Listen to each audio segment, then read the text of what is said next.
numa era onde, né, numa era onde você coloca, onde você vê Elon Musk criando esses robôs e essas coisas, você percebe que há uma diferença do robô, isso é óbvio, né? Você percebe que há uma diferença do robô e do ser humano.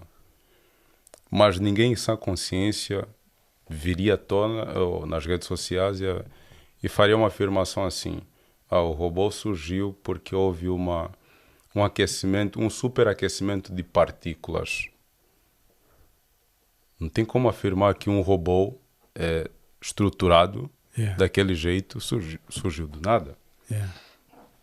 Da mesma forma, nós também não podemos afirmar que um ser humano, criado para desempenhar certas funções, com a capacidade de falar, raciocinar, mover os braços, isso aqui é obra do acaso. Não tem como. Houve um superaquecimento de partículas e o mundo passou a existir. E essa explosão trouxe rios, mares, o ser humano e...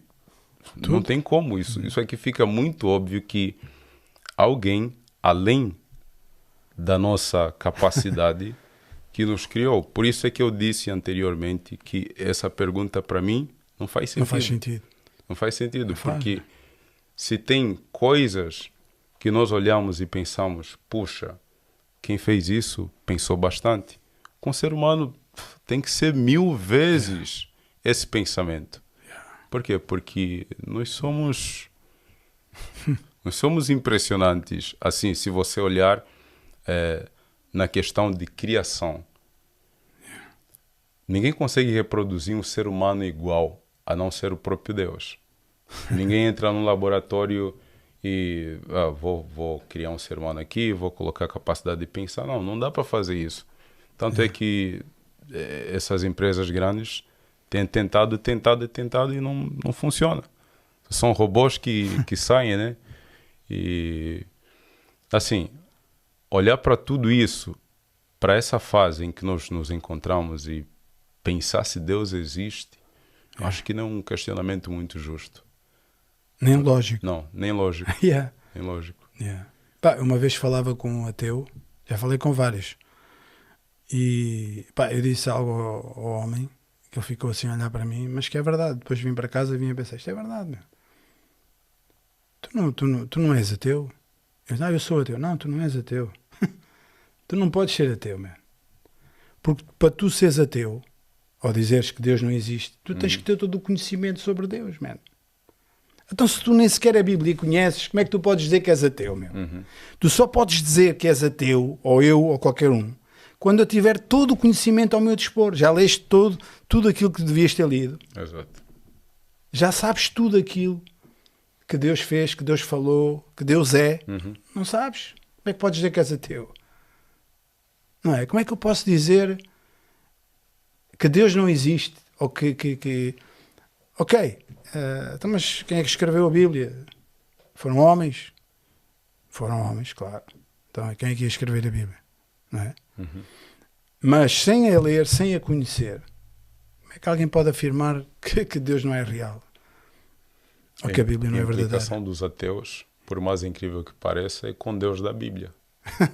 Mas existem muitos outros deuses por aí. Mas eles se implicam especificamente com Deus da Bíblia. Por quê? Por quê? Isso me faz lembrar quando Moisés e Arão vão falar com Faraó, e Faraó fala assim, quem é o Senhor e por que eu tenho que lhe obedecer? E depois Deus se manifesta na vida de Faraó através daqueles sinais e tudo. Faraó sabia que Deus era real. Faraó sabia disso. Por quê? Porque Moisés estava lá, né? E Moisés tinha apresentado aqueles sinais, certo? Ele sabia, mas ele negou. Por quê? Porque ele estava cheio de si. E o que acontece em muitos homens hoje que negam a existência de Deus é se encher de si. Se enchem tanto de si que acham que não tem espaço para Deus. Mas é engraçado que depois esses mesmos homens querem ter princípios de amor, bondade. Onde é que surge tudo isso? Tal e qual. Esse é que é o ponto. Não é do nada que eu penso que tenho que amar o meu próximo. Não posso matar. Não posso matar. Esse conceito veio de algum lugar. De onde é que veio? De onde é que veio? Agora, negar a existência de Deus e se aproveitar desses conceitos para falar que tem a capacidade de escolher entre o bem e o mal, não faz muito sentido. Ou você nega Deus e mata todo mundo, né? Porque é isso que tem que se fazer. Se Deus não existe, então por que você acha errado o roubo? Se Deus não existe, né? Eu coloquei a frase, se Deus não existe, por que a pessoa acha mal alguém matar a outra? Ou violar uma criança? Sim, ou violar uma criança. Por que é errado? Sim, são todos princípios que vêm da Bíblia. Tal e qual. Então, afirmações que eu não vejo lógica. Talvez cientificamente há toda essa explicação para tentar embelezar a mentira, mas eu não vejo lógica nisso.